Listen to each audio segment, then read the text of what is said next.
So, I wanted to make this video about the reasons why I want to make these videos. Let me start with some wrong reasons.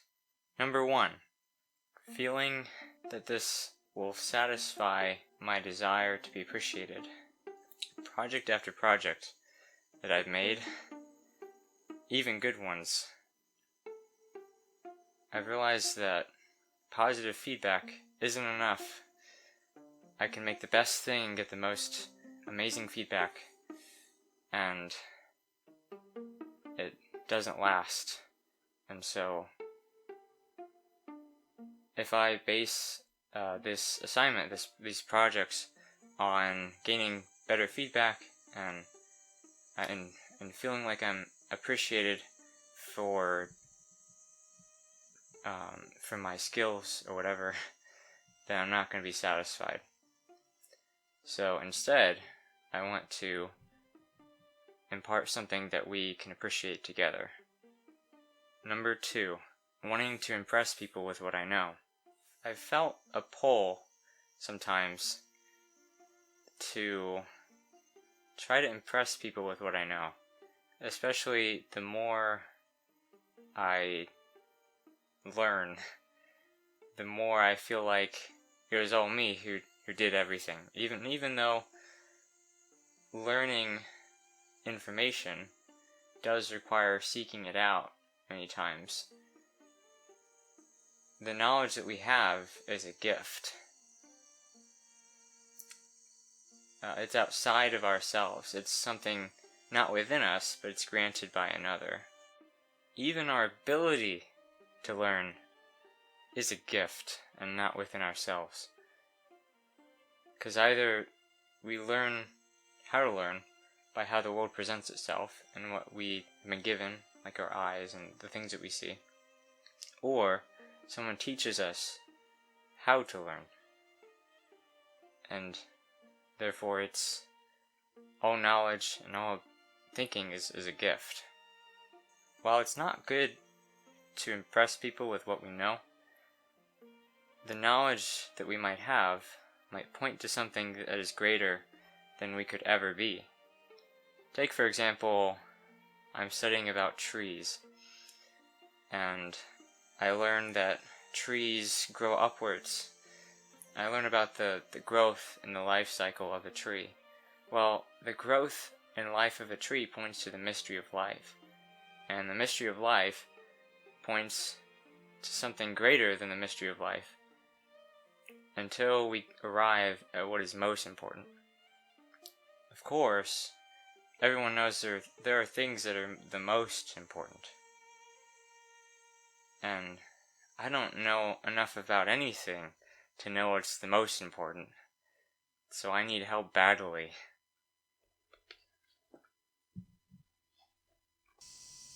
These are my goals for making these videos. Number one, showing a new way to see the world. I believe all media is to show people another way to see the world.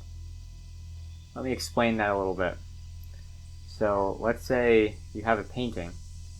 And a painter can paint a painting in a various amount of ways, each painting reflecting how the artist wants to portray what's important and what's not important. Photography is similar. The photographer also shows what they deem as most important in a scene, and it varies from photographer to photographer. Photographers are showing a new way to see the world if they realize it or not. This should make us think that maybe it's important to know reality in order to make our media, because our media reflect how we see reality.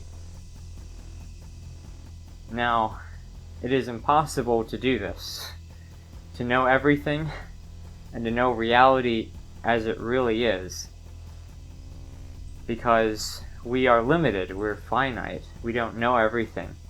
We don't know enough, at least, to judge what is most important overall of everything that exists and what is least important. And this is where relativism fails, because we need a way to know what reality actually is.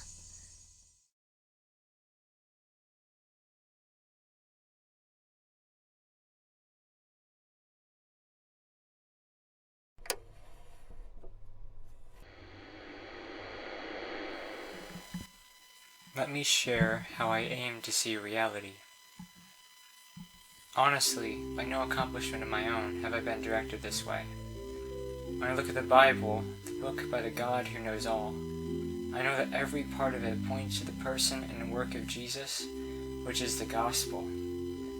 If God knows all, then he must know what is important. If the book God gave us talks primarily about the gospel, we ought to pay attention.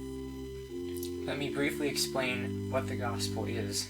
The Bible teaches that we were made for God, who is eternal and infinitely beautiful. He is loving and merciful, and wisdom that baffles.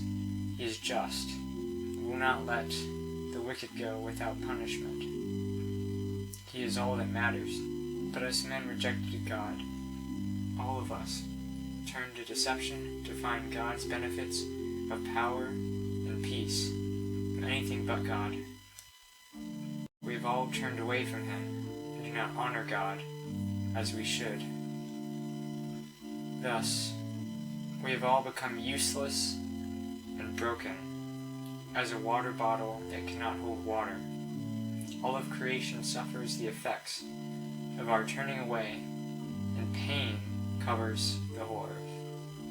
We deserve eternal punishment for leaving the God who loves us dearly. But God gave so much mercy to his people and promised a Savior. He sent his Son, Jesus, God in the flesh, to walk with the poor and those who knew brokenness. He exposed how sinful we were and fulfilled the purpose of everything God did with his people Israel.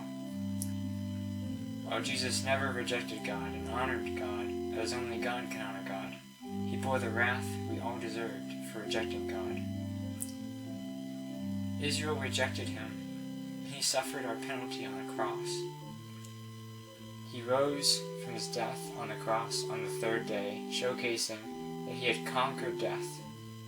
The wrath Jesus bore showed God to be both just and the justifier of the wicked. Those who believe in the person and work of Jesus will not face eternal judgment, but be restored to creation as it was before the rebellion. Because of Jesus, God dwells inside his people, enabling them to turn closer to God each day of this life. Do you not know that this is the most important message of all? Jesus is the light that illuminates everything that we might understand what truth is. He unites nations and causes them to love people and to love God, the only one deserving of honor. All men must believe on Jesus, the good news, to be saved. In God's calling himself my Lord, he made me his own. Further, I know he tells his people to participate with him in recreating the world. If I create, I would be wasting time if it did not somehow point to the gospel. The channel is similar. It was once broken and stumbling, not sure of its purpose or what it was made for. But God, in the gospel, called me by my name, and now all I do belongs to him. Now this channel should be for participating with God to recreate the world. Even in regular topics, this is what I seek to do, pointing to Jesus. I wanted to share some hymns. These are ultimately incomplete, but offer the beauty of looking to God when trials oppress followers of God.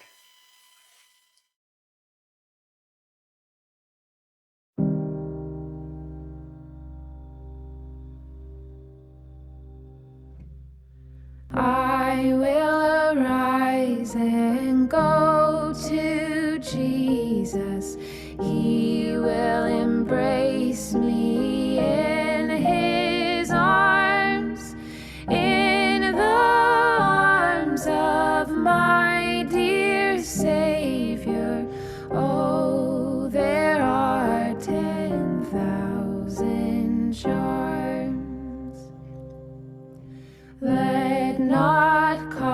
share.